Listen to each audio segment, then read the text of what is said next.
bala кезде atam çamanda oluş degen, koydun артында далай жүргем, далай кой кайтаргам, ысыкта, суукта, жазымда, күзүндө дегенде.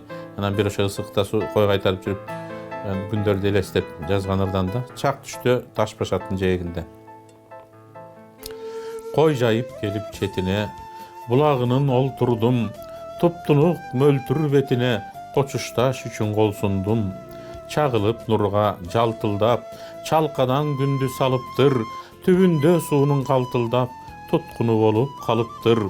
Ысыгы анын каякта, муздак суу колду какшатат, канча жан сен бар аякта, какшыба эч бир таш башат. Койлорум жуушап төмөндө, аптаптан улама кактайт, таш башатсыз өрөөңгө бул ысык бир күн жашатпайт. Чалкаман жатсам көк асман, чарчаган өңдү тунжурайт, жанымда гана көк атчан, чалыкпас булак чулдурайт. Ырахат ушул дедим мен, чак түштө булак четинде, нан малып сууга жедим мен, курсагым ачкан кезинде. Ана класс жетекчиз менин жазганырыма мындай маани берди. Дагы ошол ырымды биздин ошо жаңы жылдык кечебизде окутуп өзүмө ошо баягы сиз айткандай мактады, мени мындай талпынтты алга. Анан демек менде акырында өзүмдү ишеним пайда болду. Менин жазган ырым жакты класс жетекчиме. Демек мен жаман жазбаптырмын деп. Анан ар кандай темаларга кызыгып жаза баштадым. Биринчи кезектерде 8 март деп жазасың, ушундай. Анан кийин бала кездеги темалар энеге арналган ырлар. Анан акырындап ушу мектепке байланыштырлар болуп отурун, акырындап анан кийин бул чыгармачылыкка сүңгүй баштадым. Анан кийин китептерди окуп, өзгөчө поэзияга кызыккандан кийин анан поэзиядан азык ала баштадым. Кызыгалы кишиде өтө чыгармачыл, анан кийин мындай эс тутуму күчтүү болгон үчүн мен ошо кезде жазып, анан өзүм билбей калган ырларды кийин айылга барсам ушундай окуп берди. Мен таң калдым. Мен анын үстүнө мен ачыгын айтканда киши менден акынды күткөн эмес, анткени өзүм математикадан сабак берчү. Ушул кезге чейин айтып калат, сен чоң математик болмоксуң деп. Негизи эле биздин үй бүлөнүн математиктердин үй бүлөсү дешчү.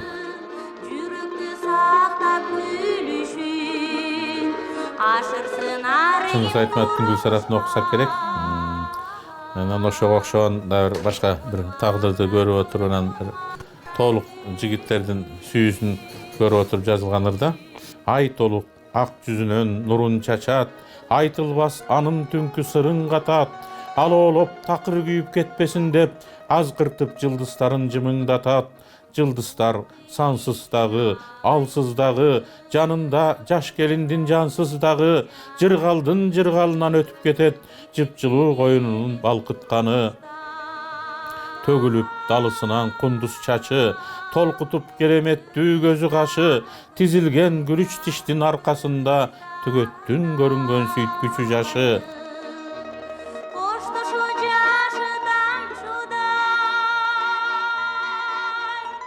Бирок чыгармачылык эгерде сен жаш кезден, бала кезден каныңа сиңсе, ошо жаныңа сиңсе, кандай кырдаалда болбосун унута албайсың.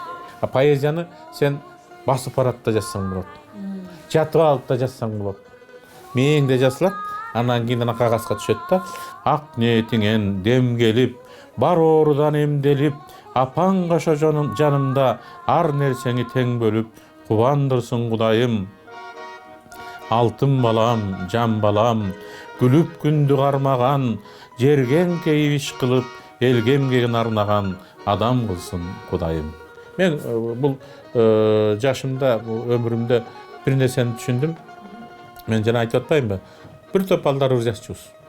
Ошонун ичинен биз акын болот, мыкты кийин укмуш акын болот деген адамдар акын болбой калды. Аябай таланттуу болчу. Тимилерлеринен эмоция дагы кайнап турчу, көркөм саптары дагы кайнап турган, ушундай элестүү саптар жазгандар бар болчу. Бирок ошол эле мезгилде, мындан эчтеке чыкпайт, бул кыйрат эчтеке жаза албайт деген адамдар акын болуп чыкты. Жөн акын болгон жок, керек болсо кыргыз эл акыны болуп чыкты. Артында эмне турганын мен көрүп турам. Анткени мен ошолор менен канча жылдар чогуу келип атам мына. 78 жылдан бери чогуу келип атам, өзгөсү менен келип атам. Аларды эмгек алып чыкты.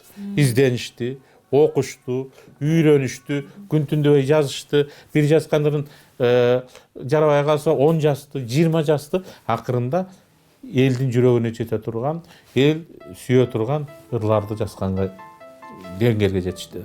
Бир кезде бир отура калып эле жазып, бирок баарыбыздын жүрөгүбүзгө жеткен ырларды жазып жүргөн жигиттер, кыздар бүгүнкү күндө эл билбеген адамдарга айланышты. Демек, эмгек. Барлык нерсенин артында эмгек турат.